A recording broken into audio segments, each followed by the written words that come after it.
প্রিয় দর্শক, ছাইয়ের ভিতর থেকে বের হচ্ছে স্বর্ণ। এটা তো প্রথম বিশ্বাস করতে পারছিলাম না, তবে নিজ চোখে দেখার পরে বিশ্বাস তো করতেই হলো। আপনারা দেখতে পাচ্ছেন এই সাইটগুলো ধোয়ার পরে বের হয়েছে 10 আনা স্বর্ণ, যার বাজার মূল্য কত টাকা আমরা সেটাই জানবো। হলো আমাদের লিটন ভাই। লিটন ভাই, কেমন আছেন? আলহামদুলিল্লাহ। কতটুকু স্বর্ণ বের করেছেন? এখানে 10 আনা স্বর্ণ বাড়িয়েছি। 10 আনা স্বর্ণ। প্রথম তো বিশ্বাস করতে পারছিলাম না যে লিটন ভাই আপনারা এই ময়লা পরিত্যক্ত ছাইয়ের থেকে আপনারা স্বর্ণ বের করছেন। এই স্বর্ণটি আসলে কতটা অথেন্টিক এবং আপনারা কিভাবে এটা বের করলেন? এটা অনেক প্রসেসিং করে বের করে এসেছি, কষ্ট হয়েছে অনেক। এটা হলো 10 আনা স্বর্ণ। 10 আনা স্বর্ণ, এটার বাজার মূল্য টাকা, বাজার মূল্য, হ্যাঁ। আপনার কত টাকা লাভ হয়েছে? এখন 1010 টাকা লাভ হয়েছে আমার। দর্শক, বুঝতে পারছেন এই ছাই থেকে বের হচ্ছে স্বর্ণ এবং তার 10,000 টাকা লাভ হয়েছে। এবং আমি নিজের চোখে কিন্তু আপনাদেরকে দেখানোর চেষ্টাও করব যে আমি নিজের চোখে দেখেছি এবং আপনাদেরকেও দেখাচ্ছি যে 10 আনা স্বর্ণ, যার বাজার মূল্য 70,000 টাকা। প্রিয় দর্শক, স্বর্ণকারদের দোকানের পরিত্যক্ত ছাই দিয়ে উৎপাদন হচ্ছে স্বর্ণ, সেটা দেখানোর জন্য আপনাদেরকে এখানে এসেছি এবং আপনাদেরকে দেখানোর চেষ্টা করব। আমার পাশে রয়েছে লিটন ভাই। লিটন ভাই, কেমন আছেন? আলহামদুলিল্লাহ, ভালো। লিটন ভাই, আমাদেরকে বলবেন এবং দেখাবেন কিভাবে আপনারা এই পরিত্যক্ত ছাই এনে এখান থেকে স্বর্ণ উৎপাদন করছেন। আমাদেরকে প্রথম প্রসেসিং থেকে শুরু করে একেবারে শেষ প্রসেসিং আমাদেরকে দেখাবেন। একটু আমাদেরকে দেখান প্রথম কি করেন আপনারা। আমরা ঢাকা থেকে যখন ছায়া নিই, মানে বাংলাদেশের সমস্ত থেকে প্রান্ত থেকে, তখন এই মেশিনে আমরা তখন গুঁড়া করি। কোন মেশিনটা একটু বলবেন? এই মেশিনটার নাম? এই মেশিনটা হলো ওই যে ইটের, আগে তো ডিকিতে করতাম, এখন হলো আমরা নতুন প্রযুক্তি করে, মানে ওই যে ইট খোলায় যে মেশিনগুলা, কয়লা ভাঙে, ওইটাকে আমি রিপেয়ারিং করে বানাই আর কি। এটার মধ্যে আমি কাজ করি আর কি। এটা করার পরে ওখানে ধুইতে থাকি মাল। হ্যাঁ, ধুইতে থাকি, ধুয়ে ছোট করে তারপর ওই মালটা আমরা ওখানে ওই বড় চুলার মধ্যে। কোনটা এটার নাম কি ভাই? এখানে হাউস বলি আমরা, এটা হাউস বলে, মাটির হাউস। আচ্ছা আচ্ছা, মাটির হাউস। এই মাটির হাউসটা এখানে আমরা ওইখান দিয়ে মাল দেই, সমস্ত মশলা টশলা দিয়ে ওখানে গলে এখানে বের হয়। বের হওয়ার পরে এখানে সীসা, রূপা, স্বর্ণ সব একসাথে থাকে। আর ময়লাটা এখানে কিট হয়ে যায়, ময়লাটা কিট হয়ে যায়। এরপর যে সীসাগুলো থাকে যেগুলো, এই সীসাগুলা আপনার ওখানে আমরা এই যে এই চান্দি করি আর এটা বলি চান্দি। তখন ওইটা, হ্যাঁ হ্যাঁ হ্যাঁ, ওইটা চান্দি করি আমরা। ওখানে আপনার সীসা তামা সব উড়ে যাবে। এরপরে স্বর্ণ আর রূপাটা আপনার ওখানে জমে যাবে গা। তারপরে আপনারা তারপরে প্রসেসটা হলো ওখানে ওই যে এসের দিয়া, নাট্টিক এসের দিয়া ওইটা স্বর্ণটা আর রূপাটা আলাদা করে ফেলাই আমরা। তারপরে ওই স্বর্ণটা গালাইলে ওটা পিওর স্বর্ণ হয়ে যায় আর কি। এভাবে রূপাটা আবার তামা দিলে, পানির মধ্যে তামা দিলে তখন আবার রূপাটা হয়ে যায় গা।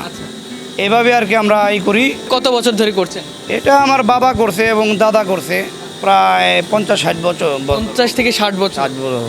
আমি 18 বছর ধরে করতেছি। কতজনের কর্মসংস্থান সৃষ্টি করে? এখানে আমাদের 15-20 জন বাড়িতে কাজ করে সবসময়। সবসময় বাড়িতে কাজ করে? হ্যাঁ হ্যাঁ। প্রতিদিন আসলে কি আপনার চলমান আছে কাজ? হ্যাঁ, প্রত্যেক দিন চলমান আছে। তো মানে বছরে কতদিন কাজ করেন? প্রত্যেক দিনই করতে হয়, মানে 365 দিন। হ্যাঁ, কারিগররা যদি ছুটি না নেয় তাহলে আমার প্রত্যেক দিনই চলে। আচ্ছা আচ্ছা। এখান থেকে যা হচ্ছে ইনকাম, তাতে কি আসলে লাভ হয় নাকি লস হয় নাকি সমান সমান থাকে? সোনার দামটা বাড়লে তখন ওই যে কাজ কম হইলে গয়নাটা কম কিনে, এই জন্য কাজ কম হইলে আমরা একটু স্বর্ণটা কম পাই, ওই মাসে লস যায়। আবার যখন কাজটা ভালো হয়, বেচা কিনি বেশি হয় জুয়েলারিতে, তখন আমাদের দেখা যায় ওই মালটা লাভ হয়। এগুলা গড়বাড়ি, এগুলো আমরা এগুলোতেই করছি। দেখা যায় এখন একটু লাভের অংশটা কমে গেছে, সোনার দাম বাড়নে। এই যে পরিত্যক্ত ছাই, এটাকে আসলে তারা ফেলে দেয়, এভাবে নিয়ে আসে নাকি কিনে আনতে হয়? আমরা না আনলে ফালাই দিতে হইতো, আচ্ছা। কিন্তু আনি এখন আমাদের ওইটা কিনে আনতে হয়। ওনারাও এখন ব্যবসা শুরু করছে এটা। আচ্ছা আচ্ছা আচ্ছা। মানে বেশি দাম দিয়ে, অ্যাডভান্স দিয়ে এখন মাল আনতে হয়। আচ্ছা, এই যে মাল আনছেন, ধরেন প্রথমে কয় দিনের মধ্যে সমস্ত কিছু কমপ্লিট হয়ে যায়? ধরেন আজকে চুলা জ্বালালেন এবং ধোয়া পর্যন্ত কত সময় লাগে এটা? আপনার 3 থেকে 4 দিন লাগে। 3 থেকে 4 দিন। এই 4 দিন আসলে কতটুকু সোনা পান এবং কত টাকার? এটা হলো আপনার ওই মালের উপরে ডিপেন্ড করে। আপনার 10 লাখ টাকার মাল হলে আমার জায়গা যায় 10 ভরি স্বর্ণ বাই করবে গেলে আরো 2 লাখ টাকা খরচা আছে। তাহলে 12 লাখ টাকা। 12 লাখ টাকা। আপনি কত টাকা স্বর্ণ পান? এখন আমি হয়তো 13 লাখ বা 13.5 লাখ টাকা স্বর্ণ পাই। 13.5 লাখ টাকা? হ্যাঁ। কতটুকু এখানে আপনার 10 ভরি বা 11 ভরি স্বর্ণ হবে। আচ্ছা আচ্ছা আচ্ছা। এরকম হবে। আর যদি কম হয়ে যায় তাহলে তো আমার লস হয়ে যাবে, এরকম আর কি। যদি আসলে কিনে না আনতো তো সেক্ষেত্রে আপনাদের লাভটা কেমন হতো? কিনে না আনলে তো অনেক লাভ হইতো। আচ্ছা। খরচ টরচ দিয়ে মনে করেন 10 লাখ টাকার মাল আমাদের 6 লাখই লাভ হইতো। ভাই, কোনো মালে যদি স্বর্ণ না থাকে সেক্ষেত্রে আপনাদের কি অবস্থা হবে? আমাদের এরকমও মানে ডস দেয়, ওখানে মাল বানায় টানে ডসও দেয় আমাদের। যে কিছু ছেঁচড়া কারিগর আছে না, ওনারা মানে মাল হয় নাই, কাজ করে নাই, কিন্তু কিছু ময়লা টয়লা মিলে আমাদের দেখায় দেয় এখানে 100 ভরি স্বর্ণ কাজ করছি। তখন আমার ওইখানে ওইটা দেখা যায় 1 লাখ টাকা দিয়ে কিনে আনতে হয়। আনার পরে দেখি শোনা আমার একানাও হয় নাই, এরকমও হয়। সর্বোচ্চ কতটুকু সোনা পেয়েছেন?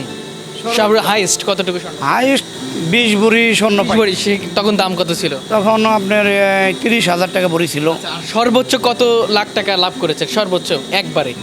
একবারে 5-6 বছর আগে একটা 3 লাখ টাকা দিয়ে মালাই না, হয়তো 8 লাখ টাকা লাভ করছিলাম। 8 লাখ টাকা লাভ হ্যাঁ, করেছেন। 3 লাখ টাকা। এভাবে যদি ব্যবসা হতে থাকতো তাহলে কি এই শিল্পটা আরো বড় আকারে করা যেত কিনা? বড় আকারে করা যেত। আচ্ছা, আপনারা কি সরকারিভাবে কোনো সহযোগিতা পান কিনা এটাই? না, এখানে তো কোনো সহযোগিতা না। আরো পুলিশে হেস্ত নেস্ত করে আমাদের গাড়িতে নিয়ে আইলে কই মালের চালান কই, কাগজ কই। আমাদের এটা তো কাগজ নাই। আচ্ছা আচ্ছা এখন এই পুলিশে 2 টাকা পয়সা রাখে, আচ্ছা 500, 1000, 2000, কত সময় 10,000 টাকাও রাখে, আর আটকায় রেখে দেয় ঘন্টার পর ঘন্টা। এই শিল্পটা কি আসলে বড় করা সম্ভব কিনা? কি করলে আসলে এই শিল্পটা আরো মানুষের মধ্যে ছড়িয়ে পড়বে? যদি বেচা কিনি, যত জুয়েলারি বাড়বে, যত বাংলাদেশে যত ওই যে কাজকাম কারিগররা করবে, সেটার দিকে আর কি আমাদের এই হবে। কাজ কাম না হলে তো হবে না। এখানে ওই যে বাইরে থেকে স্বর্ণ কিনে, দুবাই থেকে কিনে, ভারত থেকে কিনে, এখন ওইটা কিনে আনে দেখে আমাদের এখানে কাজ কাম কম হয়। আপনারা কোথায় বিক্রি করেন স্বর্ণ? এটা আমাদের এখানে গ্রামে বিক্রি হয়। এটা বিক্রি হয় এ কি কম দামে বিক্রি হয় নাকি বেশি দামে বিক্রি হয় নাকি সেম দামি, ঢাকার সেম দামি বিক্রি। ঢাকার সেম দামে বিক্রি হয়? জি। তারা কি করে এগুলা? এগুলো আবার তারা অন্য জায়গায় সেল দেয়, ঢাকার নিয়ে সেল দেয়। আপনাদের এই স্বর্ণ যেগুলো বের হয় এটা কতটুকু আসলে খাঁটি? এটা আমাদের 24 ক্যারেটই হয়, কিন্তু আমাদের 2-4 পয়েন্ট কম দেয় আর কি। কিন্তু আমাদের তো সিল মারার কোনো মেশিন নাই, এই জন্য আমাদের 2-4 পয়েন্ট কম হয়, কিন্তু 24 ক্যারেটই হয়। এটা কি আসলে মানুষ কিনলে কি একদম ঠকবে কিনা বা আসলে লাভবান হবে কি? না না, এটা একদম এই সলিড সোনা, এটা একবারে। এটার মধ্যে আর কোনো খাদ থাকে না। আচ্ছা, আপনার এই লাইভে আমি যদি একটু কেজির হিসেবে যাই, আমি ভরির হিসেবে যদি না যাই, কত কেজি স্বর্ণ উৎপাদন করেছেন?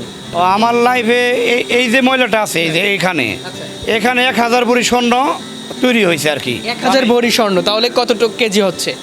1000 কেজিতে আপনার 10 কেজি হয়, 10 কেজি কেজি বা 10 কেজি এরকম। এটার বাজার মূল্য কত দাম ছিল এখন কেজি স্বর্ণ? এখন সোনার দাম তো আপনার কম ছিল। ওই হিসাবে আপনার 10 কেজি স্বর্ণ 1 কোটি টাকা যদি কেজি হয়, তাহলে 10 কোটি টাকা।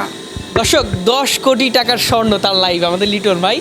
আমি এই এলাকার খোঁজ খবর নিয়ে দেখেছি, লিটন ভাই এখনো পর্যন্ত এই শিল্পটাকে ধরে রেখেছে এবং তার দাবি তিনি আসলে চালিয়ে যাবে তার যতটুকু সম্ভব হয়।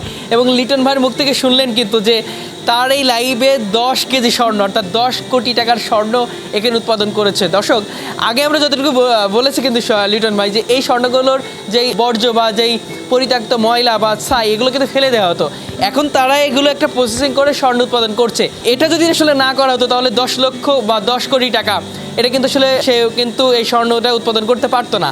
আমি কিন্তু তার কাছ থেকে এতটুকুই শুনলাম এবং তাদের এই প্রসেসিং কিন্তু খুবই কষ্টের। তবে দিন শেষে যখন স্বর্ণটা দেখে তাদের কিন্তু সবচেয়ে ভালো লাগে। আমি একটু জানতে চাবো লিটন ভাই, যখন আসলে ধোয়ার পরে একটি স্বর্ণ বের হয় তখন কেমন লাগে আপনাদের কাছে? হ্যাঁ, তখন ভালোই লাগে, কিন্তু কম পড়লে তখন তো খারাপ লাগে। আমাদের তো একটা আইডিয়া আছে যে এরকম পড়লে মালটা লাভ হবে, এরকম পড়লে লস যাবে। তখন একটু বেশি দেখলে তো তখন ভালোই লাগে যে এখন কাজটা ভালো হয়েছে এই মাসে, এই জন্য খুব ভালো লাগে। যখন আবার কম পড়ে তখন খুব খারাপ লাগে। দর্শক, আপনাদের কাছে তার মুখ থেকে যেই তথ্যগুলো সেগুলো কিন্তু দেওয়ার চেষ্টা করেছে এবং তারা কিন্তু বললো এই প্রসেসিংটা কিভাবে করা হয়। দর্শক, আবারও দেখা হবে, সেই পর্যন্ত ভালো থাকবেন, সুস্থ থাকবেন, সবাইকে আল্লাহ হাফেজ, আসসালামু আলাইকুম।